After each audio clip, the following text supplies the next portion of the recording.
masih di Anak Negeri dari Kaltim untuk Indonesia dan juga masih bersama Bang Yadi ini selaku relawan PMI dari Kecamatan Samboja. Ya, kita lanjutkan kembali Bang obrolan kita tadi yang sempat tertunda. Jadi nih selama menjadi relawan PMI begitu, kan pasti banyak banget nih, karena Abang juga tergabung sejak lama ya Bang ya, dari tahun 92. Nah itu pasti banyak banget pengalaman yang Abang dapatkan. Mulai dari pengalaman yang menyenangkan, mungkin juga bahkan yang tidak menyenangkan. Nah ini saya penasaran nih Bang, apa nih, mungkin boleh juga di-share ke teman-teman di rumah begitu pengalaman Abang yang Abang dapatkan. Mungkin dari pengalaman tidak enaknya dulu gitu. Kalau tidak enaknya, kalau di PMI sebenarnya pantang untuk berbicara tidak enak ya, karena di lapangan itu mayoritas kegiatan kita di dalam bencana maupun yang lainnya banyak yang tidak enaknya. Begitu. Iya, selalu hampir gitu. tidak enak. Iya, karena orang misalnya contoh pada saat penanganan kasus kebakaran hutan dan lahan ya, warga mungkin santai aja tidur di rumah dengan nyenyak, tapi kami mau tidak mau harus turun ke lapangan, itu memadamkan api. Ya, itu salah satu sebenarnya ya tidak enak, tapi disitulah kebanggaan kami sebagai relawan. Ya, setelah bisa melesaikan tugas, entah itu misalnya penolongan pertama, ada laporan kecelakaan, kita berangkat dengan ambulan, turun ke lapangan, lakukan tindakan pertolongan segera, sampai dia ke rumah sakit. Akhirnya kami merasa bangga aja. Itu tidak bisa terbayarkan dengan rupiah, gitu loh. Itu ada kami rasa bangga. Iya, kepuasan tersendiri pada saat kami udah bisa melakukan tindakan dengan baik, dan korban tersebut bisa terselamatkan. Begitu. Nah, itu pengalaman mungkin yang tidak enak begitu. Kalau misalnya pengalaman menyenangkannya nih Bang? Menyenangkannya kalau saya bisa dikatakan banyak teman aja. Di mana-mana saya punya teman. Mau di Berau, mau di Tarakan, ya Tanjung Selor, mau di Samarinda atau di mana, di daerah PPU, di Grogot. Teman-teman relawan welcome semua. Jadi kalau kita ada di mana gitu, di satu daerah yang nggak pernah kita datangin dan kita punya kontak mereka, ya udah kita kontak dengan mereka pastilah. Nggak ada yang ibarat mereka menolak. Aduh saya ada di sini masih sibuk, nggak pernah. Hampir Mas cepat mampir sini tempatku. Nah gitu. Itu salah satunya. Iya ya, Bang, ya? Itu yang menurut saya paling menyenangkan bila relasi seperti itu. Oke, itu mulai dari pengalaman. Mungkin pengalaman sedih nih Bang, pernah nggak sih Bang ketemu suatu insiden atau kejadian yang benar-benar kayak menyayat hati seperti itu? Sebenarnya banyak ya. Cuma salah satu kemarin itu yang waktu di Palu, itu anak kecil. Ya, anak kecil itu ya bisa dikatakan orang tua memang sudah tidak ada dia. Ketika kejadian bencana itu Bang ya? Iya, waktu bencana itu. Nah, di situ si anak waktu itu sempat nangis terus karena posisi kaki jempolnya itu yang terluka. Sementara kami sibuk lagi membagikan trapolin kepada warga, ya kan.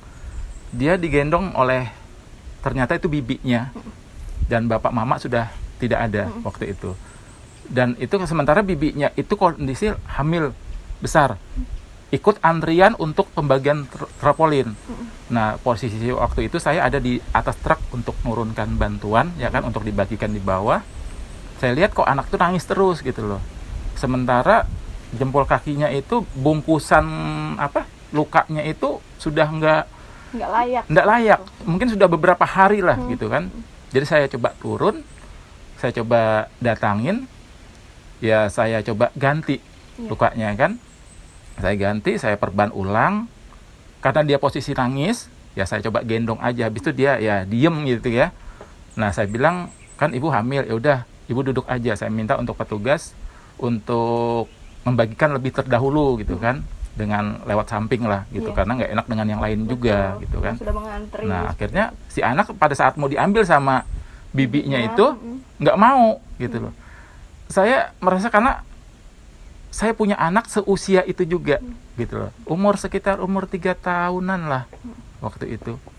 Nah seperti itu, jadi rasa prihatin aja sih, sedih gitu ngelihat kok seperti ini, orang tua nggak ada, terus dia ya mencari sesuatu aja, sepertinya tuh kayak apa gitu ya, dia ya dari aura wajah itu kita bisa ngelihat lah kalau si anak itu membutuhkan orang tuanya. Ya ampun Bang. Seperti itu. Sorry nih saya agak jadi berkaca-kaca nih mendengar. Cuma di situ itu yang saya merasa aduh ya tersentuh aja. Iya. ini gimana? Habis itu sempat saya coba ajak untuk main ke, waktu itu kan posko belum terbentuk, itu masih kami hanya pembagian sembako dan logistik trapolin itu akhirnya ya cuma bermain di situ. Ya mau tidak mau karena kami harus balik lagi waktu itu, karena perjalanan dari, lupa saya wilayahnya itu, sampai ke Palunya itu kurang lebih 4 jam perjalanan. Daerah Sigi ya, waktu itu di Sigi, seperti itu. Kegiatan Abang selama menjadi seorang relawan ini kan pasti banyak menemui kejadian-kejadian sedih seperti itu, mungkin juga kurang menyenangkan seperti itu kan Bang. Apa yang membuat Abang tuh dan teman-teman tuh menjadi kuat begitu menghadapi kejadian seperti itu? Ya itu tadi ya, kalau kami di lapangan itu sesuatu tantangan bila menyelesaikan pekerjaan yang sifatnya keras, ya kami bisa menyelesaikan, itu bangganya terbayar. Itu yang bikin kami, ya contoh misal kayak kemarin ya, walaupun selentingan, walaupun saya bukan orang pemadam, kami sudah tahu porsinya, porsi masing-masing. Kami walaupun turun beriringan dengan teman-teman pemadam ya, kami support itu. Pada saat di lapangan, tidak mungkinlah api itu begitu terbakar, pemadam ada di samping kan, tidak mungkin. Betul. Pasti butuh waktu. Nah, warga kan tidak pernah mengenal hal itu. Taunya kalau ada kebakaran, harus ada pemadam. Nah, pada saat itu memang api sudah melahap lah, bisa dikatakan sudah mulai habis. Baru kita datang, mereka teriak, wah pemadam terlambat. Ya. Pada saat itu juga, entah kenapa unit pemadam tidak bisa hidup mesinnya. Akhirnya tidak berfungsi. Nah, akhirnya terjadi clash antara warga juga. Nah, jadi sementara saya sebagai petugas PMI, saya tahu porsi saya. Kebetulan waktu itu relawan belum terkumpul ya, waktu itu. Jadi saya baru sendirian di unit. Secara SOP saya tidak boleh meninggalkan ambulan. Itu nggak mungkin saya harus membantu mereka. Jadi posisi saya berdiri di samping ambulan, gitu kan, untuk menunggu situasi bila ada terjadi orang-orang yang memang butuh. Gitu. Nah, terus ada warga datang, ngapain kok di situ aja berdiri? Coba bantu di sini. Nah, seperti kadang-kadang hal itu kan nyelengit di hati gitu loh. Saya punya tugas, dan juga omongannya itu sedikit gimana ya, kayak meremehkan kita gitu loh. Dikira kita itu cuma berdiri-berdiri aja, padahal kami sudah tahu porsinya gitu loh ya. Kita sebagai medik ya hanya menunggu aja.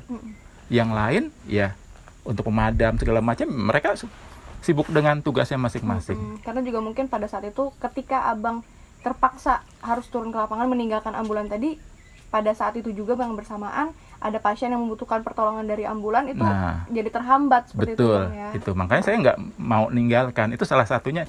Omongannya ya nyelengit sih di hati gitu ya, tapi kalau kita baperan, aduh, siapa lagi yang harus mau turun di lapangan kan? Jadi apa tuh yang Abang katakan pada saat itu? Ya saya bilang, ya kita ya kalau saya mau panjang lebar ceritakan ke dia, nggak mungkin lah dia paham ya.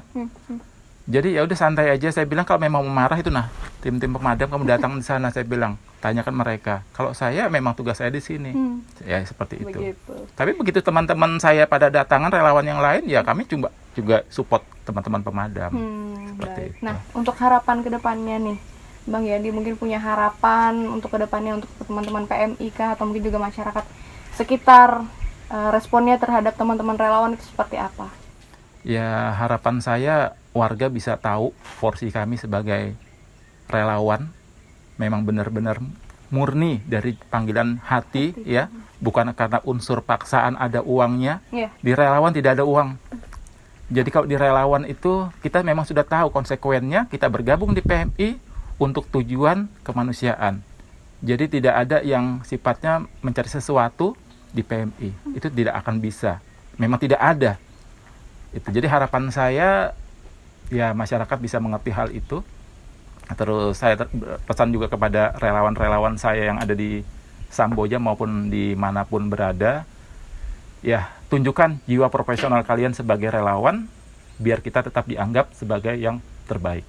Baik, ini Bang Yadi, sampai di sini dulu perbincangan kita. Terima kasih sekali ya Bang Yadi sudah memberikan kisah-kisah inspiratif nih Bang, yang membuat saya terinspirasi dan juga tersentuh atas pengalaman-pengalaman dari Bang Yadi. Dan juga buat teman-teman di rumah, terima kasih telah menyaksikan. Juga mungkin pesan yang disampaikan kepada masyarakat nih Bang ya, tadi yang sudah disampaikan. bahwa masyarakat untuk bisa lebih menghargai atau dari kegiatan-kegiatan dari relawan PMI seperti itu, karena memang pekerjaan yang mereka lakukan ini memang didasari dari hati, tidak mendapatkan materi, begitu Bang Iya, Bang benar. ya. Jadi memang tidak semudah yang dibayangkan seperti itu. Jadi buat pemirsa, kami undur diri dulu begitu. Terima kasih Bang Yadi, semoga selalu sehat. Amin. Dan untuk pemirsa di rumah, terima kasih. Sampai jumpa kembali di Anak Negeri Kaltim untuk Indonesia.